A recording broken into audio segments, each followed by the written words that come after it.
तो चलिए आज बात करते हैं एक ऐसी भयानक कहानी की जहां एक मुसाफिर एक तूफानी रात में एक जंगल में फंस जाता है।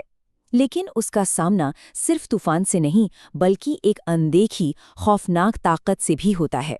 कहानी की शुरुआत होती है एक बहुत ही काली और तूफानी रात से। रणधीर नाम का एक अकेला व्यापारी है जो एक घने जंगल से गुजर रहा है और बस किसी भी तरह अपने घर पहुंचना चाहता है। ये जो लाइन है ना, हर आवाज इंसान की नहीं होती, यही इस कहानी का पूरा सार है। ये वो खौफनाक चेतावनी है जो आगे आने वाले आतंक की नींव रखती है। फिलहाल तो ये बस एक इशारा है, लेकिन बहुत जल्द इसका असली मतलब सामने आएगा।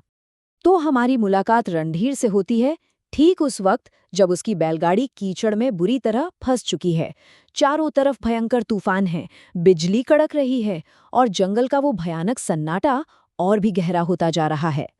यहाँ पर माहौल ही एक विलन बन जाता है। बादलों की हर गड़गड़ाहट, बिजली की हर चमक डरा रही है। और ऊपर से रणधीर को उस भुताहा जंगल की सारी कहानियां याद आने लगती हैं जिनके बारे में गांव वाले हमेशा उसे चेतावनी देते थे। उसे लगता है कहीं वो उसी रास्ते पर तो नहीं आ गया। और ठीक जब रणधीर को लगता है कि अब कोई उम्मीद नहीं बची, वो रात भर यहीं फंसा रहेगा, तभी तूफान के शोर को चीरती हुई एक आवाज आती है, एक मंदिर की घंटी की साफ और बिल्कुल स्पष्ट आवाज। रणधीर उस आवाज का पीछा करते हुए एक पुराने टूटे फूटे से मंदिर तक पहुंचता है। बाहर से तो वो खंडर लगता है, लेकिन अंदर अंदर सब कुछ बिल्कुल साफ है। ताज़ी अगरबत्तियां जल रही हैं। ऐसा लग रहा है जैसे बस अभी अभी किसी ने पूजा की हो। लेकिन वहां कोई है नहीं। वो इंसान कहाँ है? तभी अंधेरे से एक बूढ़े साधु बाहर आते हैं। उनका चेहरा तो एकदम शांत है, पर उनकी आंखों में एक अजीब सी, एक गहरी चिंता दिखाई देती है। वो रणधीर को तूफान से बचने के लिए पनाह तो देते हैं, पर उनके हाव भाव कुछ ठीक नहीं लग रहे। और फिर साधु रणधीर को एक बहुत ही गंभीर चेतावनी देते हैं। वो कहते हैं, कुछ भी हो जाए, बाहर से कोई भी आवाज आए, इस मंदिर की दहलीज के पार एक कदम भी मत रखना। याद रखना बेटा, हर आवाज इंसान की नहीं होती। बस यहीं से उस रात की असली परीक्षा शुरू होने वाली थी। रणधीर जैसे ही लेटने की कोशिश करता है, रात के सन्नाटे को चीरती हुई एक आवाज आती है। एक ऐसी आवाज जिसे वो दुनिया में किसी भी दूसरी आवाज से बेहतर पहचानता था। वो आवाज उसके पिता की थी, हूबहू उसके पिता की आवाज, जो बाहर से मदद के लिए पुकार रही थी। कह रही थी कि वो बहुत बड़ी मुश्किल में है। रणधीर बेटा, बाहर आ जा, मैं तेरा पिताजी हूँ। ये सुनते ही रणधीर के होश उड़ जाते हैं। घबराहट, उलझन, सब एक साथ। उसका दिमाग कह रहा है कि ये नामुमकिन है। पिताजी यहाँ इस जंगल में, इस तूफान में कैसे हो सकते हैं? लेकिन उसका दिल तो अपने पिता की दर्द भरी आवाज सुन रहा था।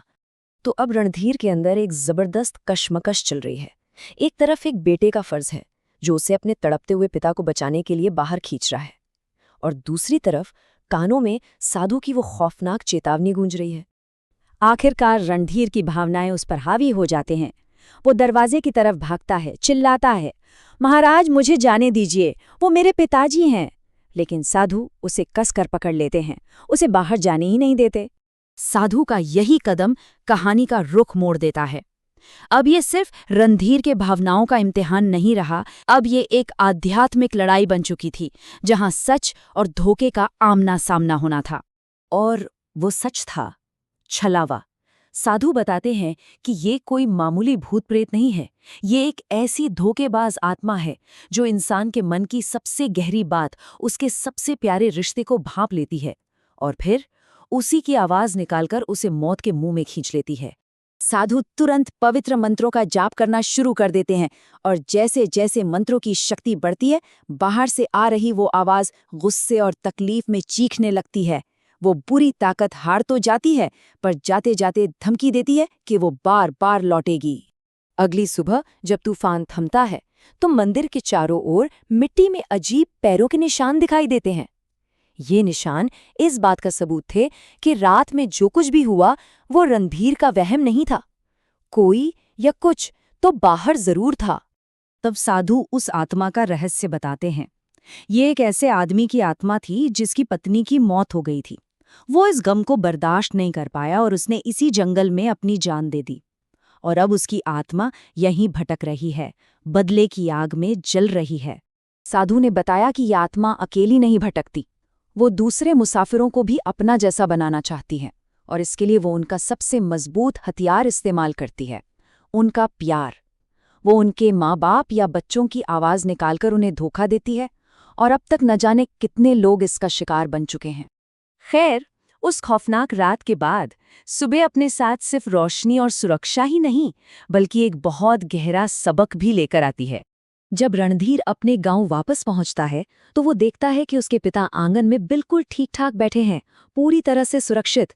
उस पल उसे एहसास होता है कि रात को सुनी गई आवाज एक कितना बड़ा और भयानक धोखा थी।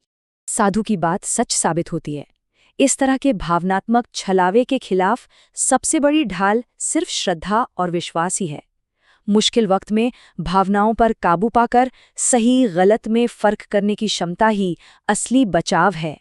कहानी तो यहाँ खत्म हो जाती है, पर एक सवाल पीछे छोड़ जाती है, एक बहुत ही डरावना सवाल कि अगर उस रात उस मंदिर में वो साधु न होते तो रणधीर का क्या होता।